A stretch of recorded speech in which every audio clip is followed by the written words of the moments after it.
How to log into your Udemy account. What's up everyone, welcome back to another tutorial. In today's video, I'm going to be showing you guys how to easily log into your Udemy account.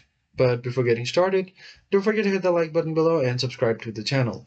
It is an affordable online courses. It offers these kind of courses for career advancement and personal enrichment. You can enhance your career with expert-led online training and certification. You can sign up to go ahead and create an account, or if you already have one, you can simply tap on login. And you'll be taken to this website where you have to enter your information. So if you're new, you can always create a new account by tapping on sign up right here. And if you already have an account, you can just choose your email.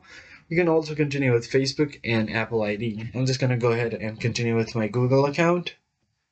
And from here, just select your account. Now just tap on continue.